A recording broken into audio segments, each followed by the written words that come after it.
Hey gang, on today's episode we're going to work on getting the dash back out, get all those brackets out, I'll pull them out, show you what they look like on the bench, then we're going to clean them up, get them painted. Also, I'm hoping that the transmission comes back this weekend so that we can get that installed as well, and we're going to get those holes drilled on the firewall. So we got a lot to do and want to get it done as quickly as possible, so let's hop to it. I'm Whitewall Steve, and this is the Good Enough Garage.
Okay guys, going to show you what I got going on here. These are all the brackets that I have for my vintage air and computer. I'm kind of a stickler for this stuff, so I like to round off all the edges, make everything so it's not so sharp. So I'm going to work on getting that done, clean everything up, and then we're going to take these and we're going to get them spray painted black.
Okay, we got them all hung up. We're ready to start painting, so we're going to hit them with some self-etch primer first, just so we make sure we got good adhesion on the paint. So let's hit them with that.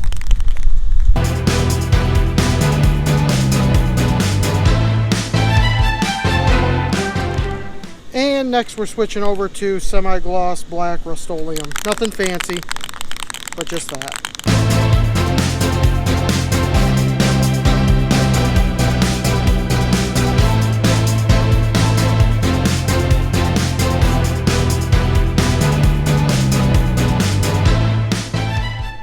Okay guys, we're going to let those parts dry, and now we're going to work on getting the holes drilled in the firewall for the wire harness and the bulkhead connector.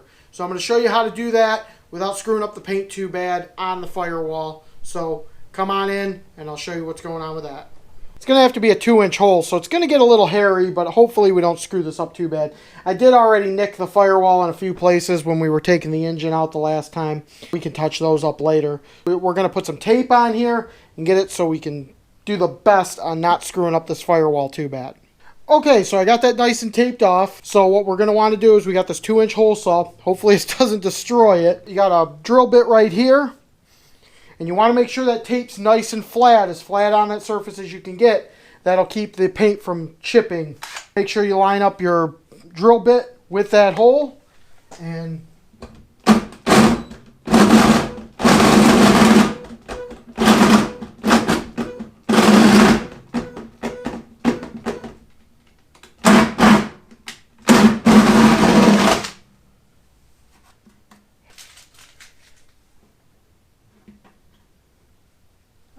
got that hole made. Did kind of nick it up a little bit in the corner here, but could have been much worse. We'll get a grommet and we'll touch it up and it'll look okay. So that takes care of that. All right. Now we're going to focus our attention onto here. Okay. So what I need to do is figure out exactly where this is going to go. So they gave us this template. So what I'm going to do is cut it out, and then we'll tape it up there, and then we'll mark our holes where it needs to go. Okay, so I drilled me a pilot hole. That's going to be the center. I had to drill it from the back side, so I made sure this was in the right location. That's going to be the center of that one. So this is going to be right there. So now we're going to get our template cut out and put it there. Okay, got that all taped in, got my template set. So now I just got to drill holes in each one of these, and then we can drill our big holes. So let me get my punch and we'll get those done. Done. I'm going to drill my pilot hole in each one.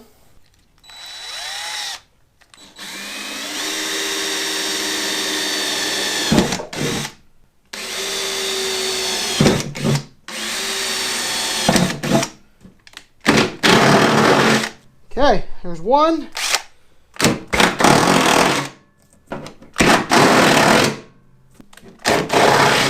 Now we peel the tape on back.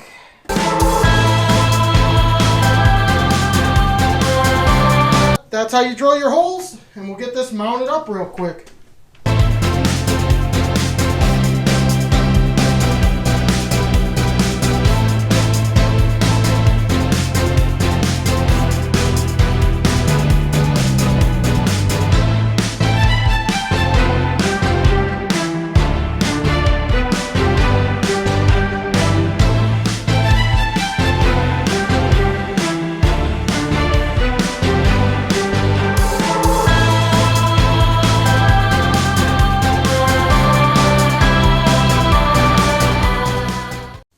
And there you go, guys. The bulkhead is in, and it's all securely mounted, and we're ready to start running our lines when the time comes. So now I got to go inside the truck, and we'll work on getting that secondary bulkhead done with the other plate. So we're going to work on that right now. Okay, guys, going to show you real quick what I got done so far. But I made up this plate. This is going to go right here. This is my secondary bulkhead. I bought this off of Amazon. It was a little cheaper than getting another one from Vintage Air. So we're going to put that in right there. So I got to drill my holes for that, make sure it clears and everything. And we're going to get on that right now.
And there you go. Look at that. All bolted up.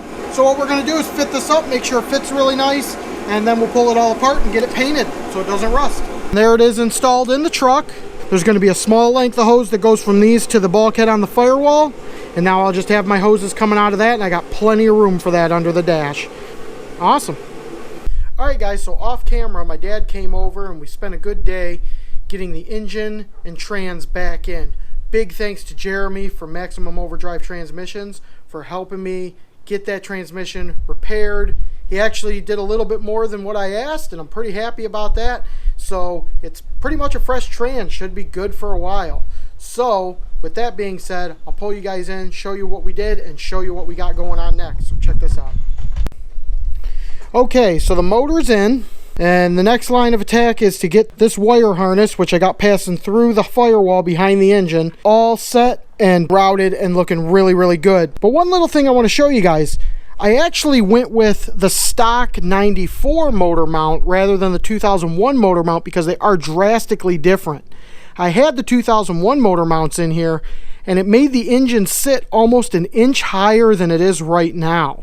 So that was causing me a bunch of problems with the fuel lines on the back of the motor and the trans dipstick and everything. Really interesting tidbit of information there. Let's get this wire harness all straightened out.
Okay guys, so I started getting this wiring all straightened out, but now I got to mount my coil. So I'm going to show you guys where I'm going to mount that, and we're going to get some holes drilled and get that mounted. Okay, so I got the coil right here. I made a bracket for it. We're going to mount it right there. We got this ignition control unit or ignition control module. That is going to mount on the inner fender right here. This does get pretty hot, so I didn't really want to mount it to the firewall. I'd rather have it mounted to here. Let's get this coil mounted. Okay guys, the wiring's going really, really good. It's taking a little bit of time, so off camera I'm going to go ahead and finish this up, get it all buttoned up. Got a few more wires to run, got to lengthen a few wires, and it just takes time to get this stuff done. I still got to tighten up the torque converter to the flywheel. I'm going to get that done, get the starter installed, pretty much get this thing to where we can fire it again. Still got to figure out a throttle linkage and throttle cable setup. That's going to take a little bit of time to figure that out. So I'm going to ponder that up in the old noggin. If you got any ideas, put it down in that comment section. Give me an idea what I could come up with. Hopefully, in the next time we revisit this thing, we'll be putting the front end back on. Also, just got a call from Jamie at the Hot Rod Shop. Told me that my vintage air stuff is all in. So I'm going to go up there, hopefully later this week, pick all that up. So be sure to check out the Hot Rod Shop in Troy, Michigan. Also, be sure to check out Grundy Classic Car Insurance. Cruisin Classics Agency can get you Grundy Classic Car Insurance for your classic car or your specialty vehicle. And if you don't have a proper insurance and something were to happen, you don't want to be in that boat. You want to make sure you're insured right. So check them out. Grundy Insurance, Cruisin Classics Agency. Here's their number and their email and their website. So check them out and get a quote from them today. See Vilma or April and they'll get you taken care of. In the next episode, we're going to be taking a ride up to Gloss Labs Mobile Detailing in Southgate, Michigan, and we're going to be getting my wife's new to her, Dodge Dart fully detailed. And I'm going to take you guys along for the whole process. So we're going to be doing that in the next episode. And then we're going to come back to this project, hopefully in the episode after that. Stay tuned. Be sure to like and subscribe and hit the notification bell so you're always up to date on what we got going on. Thanks for tuning in to the Whitewall Steve Good Enough Garage. Good enough.